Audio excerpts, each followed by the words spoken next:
Congress party और विपक्ष के लोग, उनकी हताशा की सीमा इस कदर बढ़ गई है कि हमेशा चोर चोर चोर चोर चोर चोर करते रहते हैं। जो ना समझे उसको समझाया नहीं जा सकता है। जो ना समझे वो अनाड़ी ही है।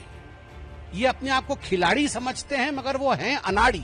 ऐसी कोई संवैधानिक संस्था भारतवर्ष में नहीं है जिसके विरोध में कांग्रेस पार्टी, राहुल गांधी, गांधी परिवार और गांधी परिवार के इर्द गिर्द घूम रहे बाकी पारिवारिक पार्टी जो है उन्होंने हमला न किया हो।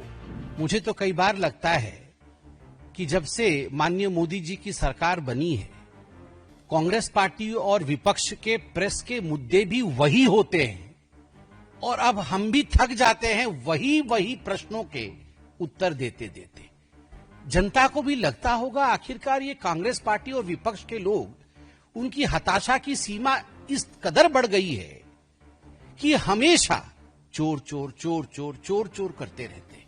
अब जब देखिए राफेल के समय चौकीदार चोर, अब देखिए तो वोट की चोरी। ये स्वाभाविक है, जिसके स्वभाव में जो होता है उन शब्दों का प्रयोग वो बार बार करता है। आप देखिए दो लड़के, उत्तर प्रदेश में भी दो लड़के थे, यहां और दो लड़के हैं बिहार में। दो लड़के ये जेल यात्रा, बेल यात्रा सब कुछ करने के बाद अब कौन सी यात्रा कर रहे हैं पता नहीं, चोरी की यात्रा। कुछ नहीं होने वाला है, कुछ नहीं होने वाला है। जनता जनार्दन है, सब कुछ जानती है। एक चारा चोर और दूसरा पूरे भारत के सब पदार्थों की चोरी करने वाले परिवार, ये मिलकर के संवैधानिक संस्थाओं को जो चोर घोषित करने का काम कर रहे हैं, यह आपत्तिजनक है। कल इलेक्शन कमीशन ऑफ इंडिया ने, चुनाव आयोग ने एक प्रेस कॉन्फ्रेंस किया। तमाम आयोग के सदस्य बैठे थे और मैं कहूंगा कि point by point technical rebuttal उन्होंने दिया है।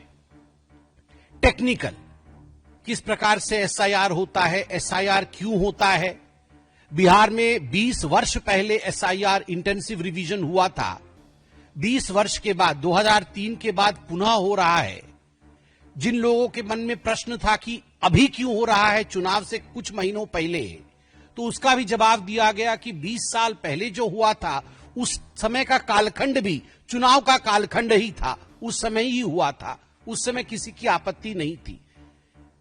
क्यों जीरो एड्रेस होता है, क्या जीरो एड्रेस होता है, एक ही एड्रेस में अनेक नाम क्यों होते हैं। 1966 से लेकर 1977, 1981 सभी रिवीजन्स के उदाहरण दिए गए हैं। आज अखबारों में भी छपा हुआ है कि जीरो एड्रेस क्यों होता है।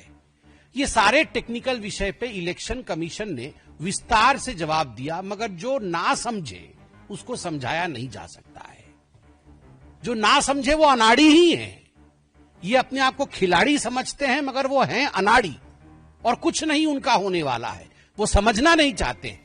वो चाहते हैं कि यहां पर अफरा तफरी का माहौल बने, हिंदुस्तान में अफरा तफरी का माहौल बने, एक कैओटिक सिचुएशन बने और अफरा तफरी में किस प्रकार से उन्हें कुछ राजनीतिक लाभ मिले, ये उनका प्रयास है।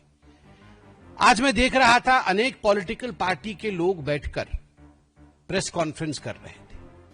मेरा सवाल है इन तमाम पॉलिटिकल पार्टी के रिप्रेजेंटेटिव्स से और उनके पार्टी के नेताओं से, क्या आपकी खंडपीठ बड़ी है या सुप्रीम कोर्ट की खंडपीठ बड़ी है? जब सुप्रीम कोर्ट में किसी विषय पर सुनवाई हो रही है, जब सुप्रीम कोर्ट ने एसआईआर पर रोक नहीं लगाया है, तो आप कौन सी खंडपीठ है? ये कौन सी खंडपीठ है जो आके 7 लोग बैठ गए और आपने घोषणा कर दी कि चोरी हो रही है? यह दिखाता है कि संवैधानिक संस्थाओं के प्रति कितनी संवेदनशीलता आप में है, या यूं कहिए कि कितनी संवेदनशीलता नहीं है। आप खिलवाड़ करते हैं संवैधानिक संस्थाओं के साथ और केवल इलेक्शन कमीशन, चुनाव आयोग के साथ ही खिलवाड़ किया हो ऐसा नहीं है। ऐसी कोई संवैधानिक संस्था भारतवर्ष में नहीं है जिसके विरोध में कांग्रेस पार्टी, राहुल गांधी, गांधी परिवार और गांधी परिवार के इर्द गिर्द घूम रहे बाकी पारिवारिक पार्टी जो है उन्होंने हमला न किया हो।